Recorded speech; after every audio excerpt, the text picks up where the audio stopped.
strong-armed date. July 31st, 2021.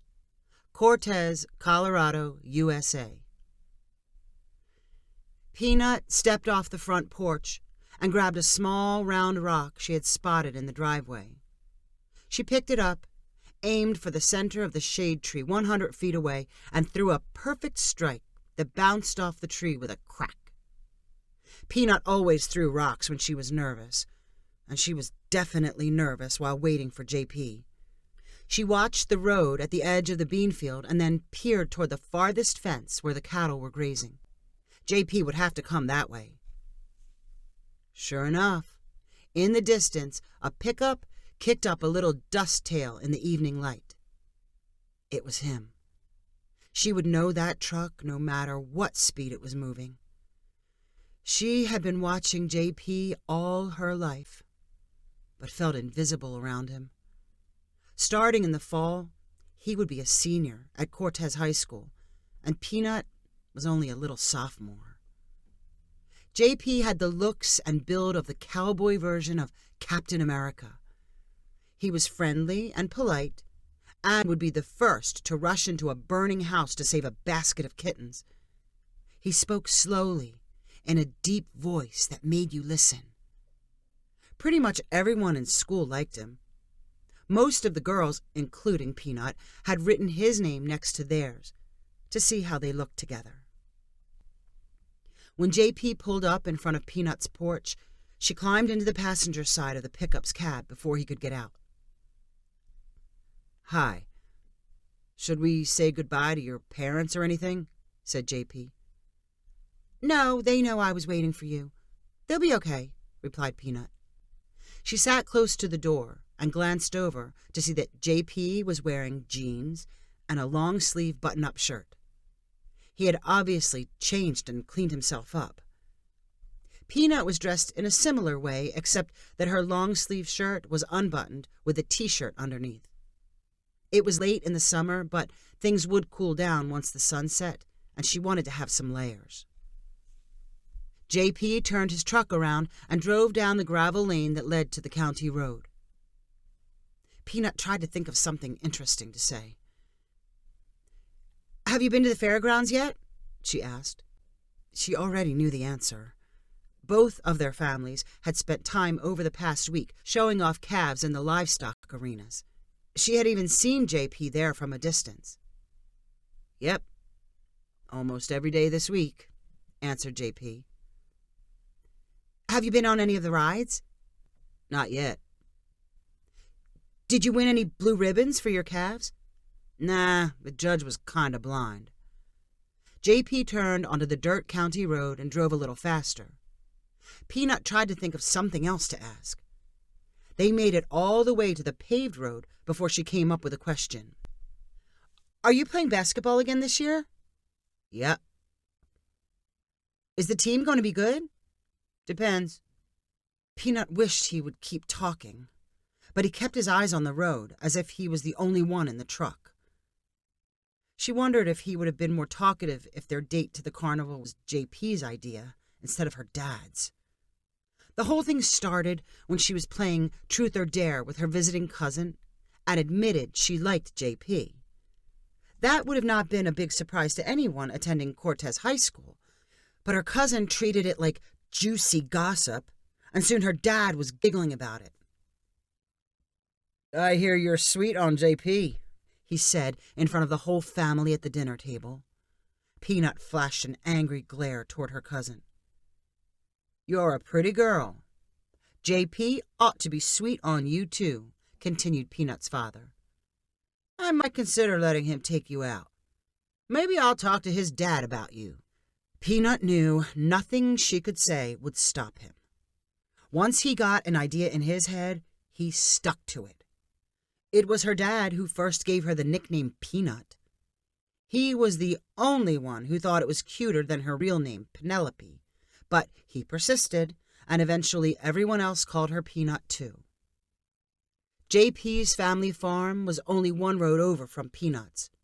Her dad inevitably ran into his dad at the nearby farm co-op, and they both got to talking. Soon they were both sold on the date idea and concluded that the carnival after the county fair would be the perfect time and place. When she got the news, Peanut's emotions swung from embarrassment to excitement. So what if JP was obligated to go? It was still a date with him. But as the night for the carnival got closer, the excitement turned back to embarrassment and almost dread. She decided the carnival was the worst possible place for them to go. They would be surrounded by high school seniors. Instead of JP paying attention to her, he would end up getting dragged away by his friends. A movie would have made for a much better first date. Peanut had watched the carnival rides and midway games being set up during the middle of the day. When she arrived at the fairgrounds parking lot with JP, the colorful lights on the rides were just turning on. The Ferris wheel was spinning, and Peanut heard screaming from the other thrill rides.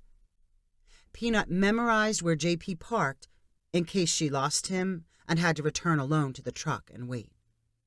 He walked fast toward the sounds of the carnival crowd. Peanut hurried to keep up and stay beside him. "What should we do first?" Peanut asked him as they moved past lines of parked cars and trucks. "I'm not sure," answered JP. "The Ferris wheel? The tilt-a-whirl? Do you want to get a scone?" Maybe," answered JP. Peanut had $30 in her pocket she had earned from babysitting. She was not sure whether to expect JP to spend any money on her, but she was prepared to blow everything she had on rides and food. The first carnival-related thing they reached was a line of people in front of a ticket booth. JP joined the end of the line like he was being sucked into a gravitational field. He and Peanut tried to read the sign showing how much each ticket cost. "I think they're $1, said Peanut, "but the rides might take more than one ticket." "Yep," said JP, looking at a spinning ride called the Stormtrooper, which was next to the ticket booth. "Hey, JP!" called someone in the distance. A few seconds later, a group of 2 guys and 3 girls sauntered up to the ticket booth line. Peanut recognized them as seniors at the high school. "What are you doing?" one of the guys asked JP, ignoring Peanut. "Getting tickets," answered JP. "Come on, you can use some of ours. We're going to the Gravitron," said the senior guy. One of the senior girls, Stephanie Andrade, slid over and hooked one of her arms around JP. "Yeah, come on, JP," she said. "I'll hook you up with tickets and whatever else you need." All right, said JP, and he let Stephanie pull him out of the ticket line. Then he stopped and looked back toward Peanut. "You okay riding the Gravitron?" Peanut waved and said, "Maybe I'll just watch." The Gravitron was the one ride she knew would make her sick. She followed behind JP and the other seniors at a distance. She hated the way Stephanie had her arm around JP and caressed his neck. Peanut imagined how good it would feel to grab Stephanie by her hair extensions and yank her to the ground. She had predicted this would happen, but Peanut was surprised it had happened so fast. Stephanie had swooped in like a blood-sucking leech, wearing Daisy Duke shorts and her shirt tied up so her belly button showed. Peanut imagined tying her shirt up that way, but carnival trashy was not her style, and her belly was not tanned and display-ready like Stephanie's. The seniors got in line for the Gravitron, and Peanut acted like she was interested in watching the tilt-a-whirl next door. At one point, JP caught her eye and waved. Peanut waved back before Stephanie shot her a nasty glare. When their spin on the Gravitron was done, the seniors stumbled off looking unsteady. Stephanie immediately called, "I want a scone!" And the group strolled to the booth selling scones and deep-fried Oreos. Peanut trailed behind them at a distance and then got in line behind them. JP ordered a scone the size of a plate, which was covered in powdered sugar. He pulled off a piece and held it out to Peanut. "You want a bite?" he asked. Before Peanut could react, Stephanie grabbed the piece of scone and said, "I'll take it." JP scolded her for being grabby, but it was mostly a playful scolding. Peanut was left in line to buy her own scone. She nibbled it as she watched the senior group wander from one midway game to another and lose money to the carnies. "What are you doing here?" asked a familiar voice from behind Peanut. Peanut turned around to find her friend, Charlotte, dressed in almost an identical outfit to Peanut's. "I'm supposed to be with JP, but he's kind of forgotten me," said Peanut. "You came with JP? How did that happen?" "Our dads. But it doesn't matter," said Peanut, shrugging her shoulders. "You want to ride the Ferris wheel or something?" asked Charlotte. Charlotte let her family know where she was going, and then she and Peanut got in line for the Ferris wheel. When it was their turn and they finally made it to the top, Peanut looked out on the carnival below and tried to spot JP. She still wished it was him sitting next to her instead of Charlotte. The two girls finished their ride and drifted back to the Midway games. They returned in time to watch JP and the seniors try to knock bottles over with a baseball. JP threw hard, but completely missed the bottle stack. Stephanie's tosses fell well short, and she stomped her foot like an upset toddler. "You should try that," Charlotte said to Peanut. "You can hit almost anything when you throw." "Maybe I will," said Peanut. The two girls waited until the seniors cleared out, and then Peanut stepped up to the booth. "3 balls for $3, cried the long-haired carny running the game. "The more bottles you clear, the better your prize." Peanut looked up at the stuffed animals hanging from the wall of the booth. Most of them were miniature. A few were the size of a pillow. A single, human-sized stuffed horse hung near the back. "How do I win that?" asked Peanut, pointing toward the horse. "Knock down 10 sets in a row," said the carny. 10 bottles? asked Peanut. "No, 10 sets. 3 bottles to a set. You have to take out all 3 with 1 ball." Peanut looked at the bottles lined up on a table 20 feet away from her. 2 of the bottles in a set sat on the table, and the third bottle was balanced on top of the other 2. 3 total sets were stacked and waiting. "I'll take 3 balls," said Peanut. The carny placed 3 baseballs in front of her. Peanut had played countless games of catch with her brothers, and when she picked up the first baseball, it felt familiar in her hand. The bottles were too far to inspect closely, but she figured they were probably heavy and hard to knock down. She would need some heat on her throws. She leaned back and let the first ball fly with a full rotation of her arm. Bam! 3 bottles tumbled to the ground. The carny let out an audible grunt like the ball had hit him in the stomach. Peanut grabbed the second ball and pitched another hard strike. Bam! 3 more bottles down. Then she did it again. "Not bad, kid," said the carny. "You can choose any of the large prizes on the wall." He pointed to the pillow-sized animals.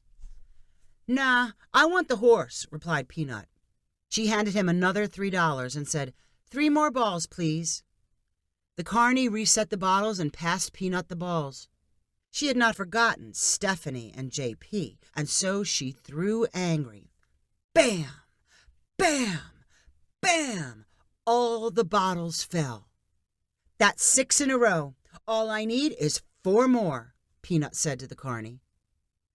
"Listen, how about taking 2 of the big prizes and I'll give you your money back," said the carny in a low voice. "I want the horse," said Peanut. By that time, word had spread around the Midway that something interesting was happening at the throwing booth. Loud cheers went up when Peanut dropped the 7th, 8th, and 9th sets. The carny seemed to have accepted his fate, and he did not try to bargain with Peanut before passing her the 10th ball. Bam! When the carny handed over the giant horse, and Peanut tried unsuccessfully to pick it up, JP came to her rescue. He had been watching since the 4th pitch.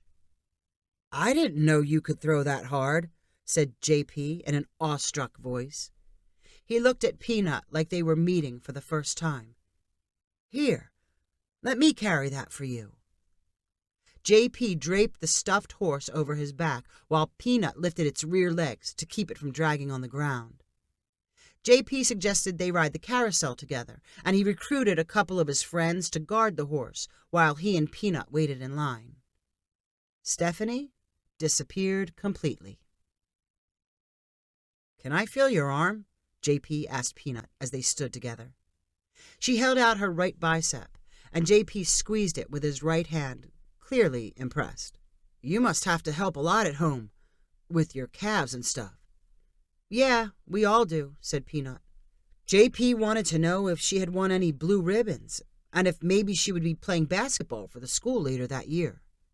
They got in line for more rides, and JP kept staring at her in the multicolored carnival lights. He bought another scone for them to share. They carried the horse back to his truck and tied it down in the bed so it would not fly out during the ride home. JP mentioned the school dances that were coming up and wanted to know how Peanut would get to school every morning once it started up again. By the time they reached her house, they had both forgotten about the stuffed horse in the back of the truck. Peanut noticed it as she watched him drive away. "Something to help him remember me," Peanut said to herself with a smile. This was read for you by Beth Ann Reed. If you enjoyed this story, please rank it on the website 500ironicstories.com. Please subscribe on the website to get weekly updates as new stories are posted. And please share with friends using the convenient links available.